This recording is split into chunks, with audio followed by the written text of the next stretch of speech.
सभी को नमस्कार। महत्वपूर्ण टॉपिक पर आज हम डिस्कस करते हैं और 10वीं क्लास में पहला जो हिस्ट्री का लेसन है यूरोप में राष्ट्रवाद, उसमें एक महत्वपूर्ण टॉपिक पर आज डिस्कस करेंगे। इससे पहले वाली वीडियो में हमने डिस्कस किया था तो फ्रांस की क्रांति के कारण और परिणाम, और उससे आगे हम आज डिस्कस करेंगे महत्वपूर्ण टॉपिक पर। वो हमारी आज का जो टॉपिक है वो है नेपोलियन के उदय के कारण और उसके पतन के कारण।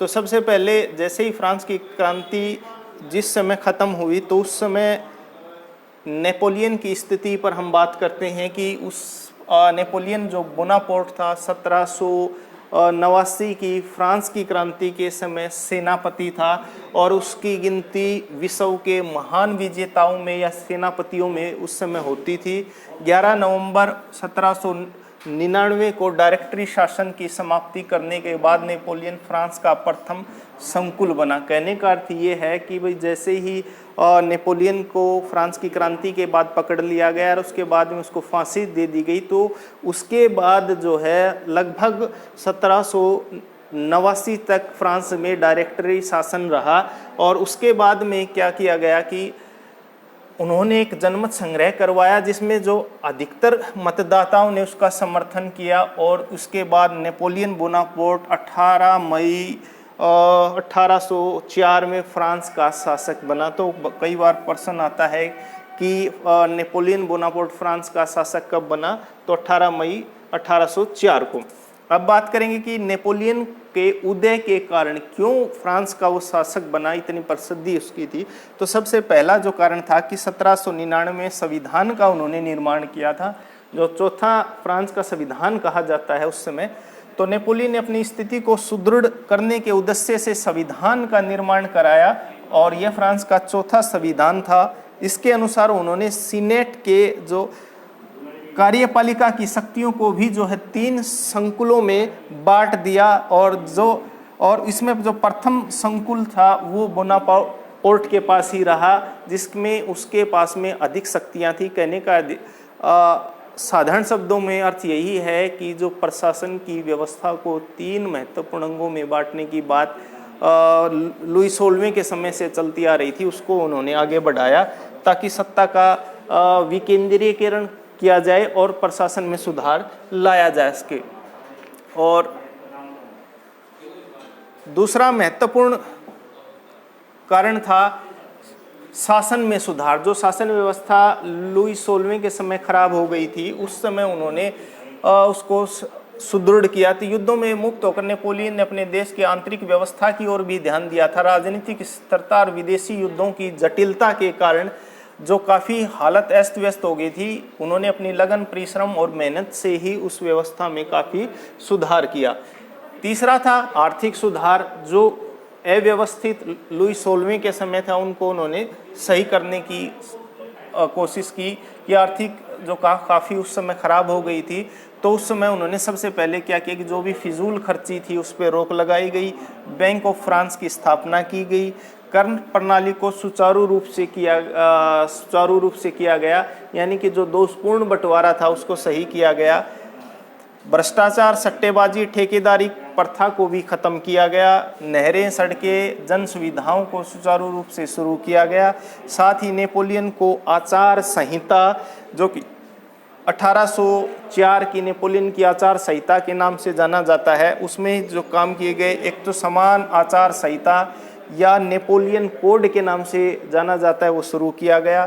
कानून के समक्ष समानता का प्रयास किया, कानून का शासन स्थापित किया। पुरुषों को ही संपत्ति का अधिकार दिया गया कि महिलाओं को संपत्ति में कोई अधिकार नहीं था। तलाक पद्धति को और कठिन किया गया।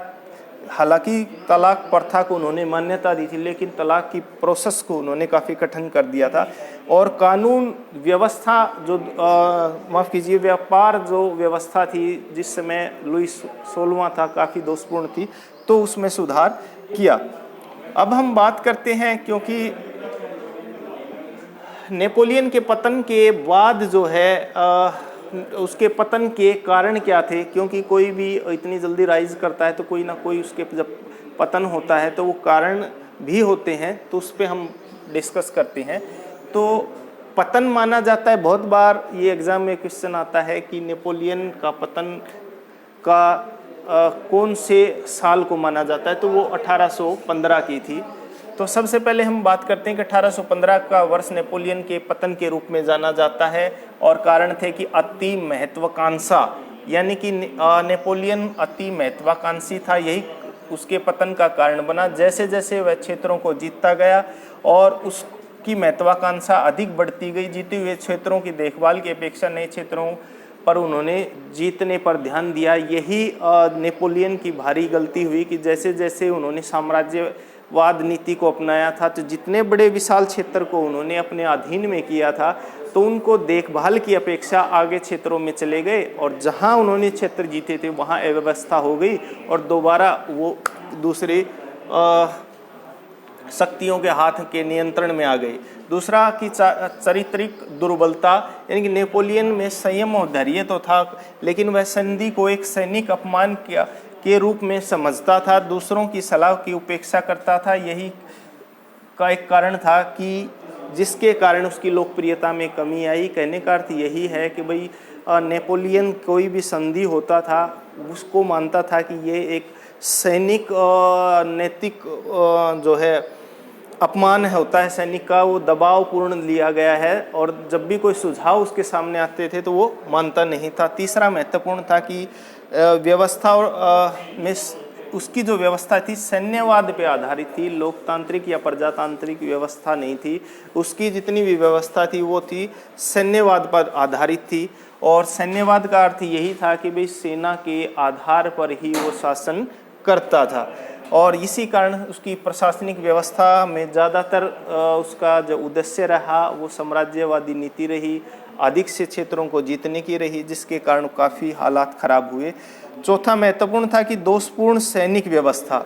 दोषपूर्ण सैनिक व्यवस्था क्या थी, यही नेपोलियन के पतन का कारण रहा। एक तो फ्रांस की सेना जो शुरुआत में फ्रांसीसी सैनिक ही थे, जो कि एक अभिव्यक्ति उनके अंदर थी, राष्ट्रवाद की भावना थी, लेकिन फ्रांस की सेना में धीरे धीरे जो है जर्मन, इटालियन, पुर्तगाली, रशियन को शामिल कर लिया गया, जिससे सैनिक शक्ति काफ़ी कमज़ोर हो गई। इसका अर्थ यही है कि भाई धीरे धीरे सेना का जो पहले केवल फ्रांसीसी सैनिक थे, इसी कारण इसके बाद में उन्होंने धीरे धीरे विभिन्नता सैनिक जो सेना में विभिन्नता आने लगी, जिसके कारण काफ़ी कमज़ोर हो गई। अब हम बात करते हैं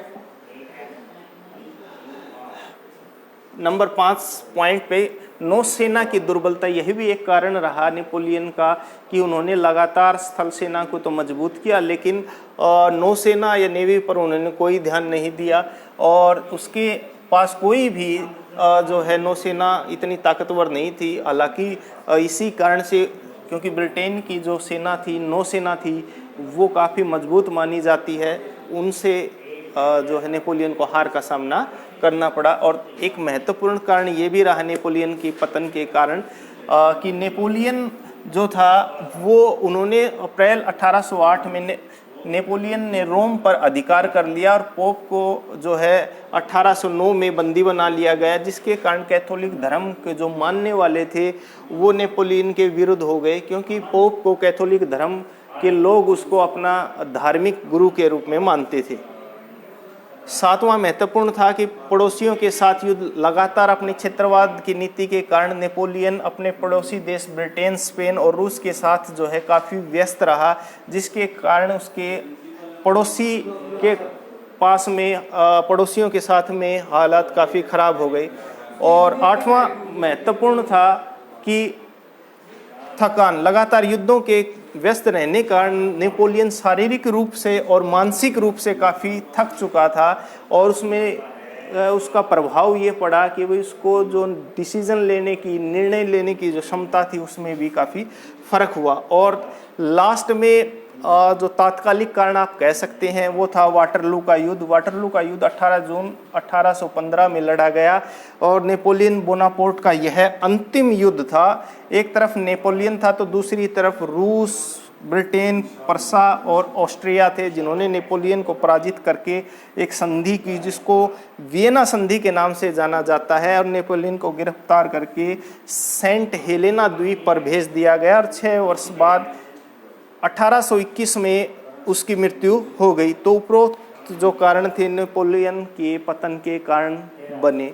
उम्मीद करते हैं कि आपको अच्छे से समझ आया होगा। Thank you.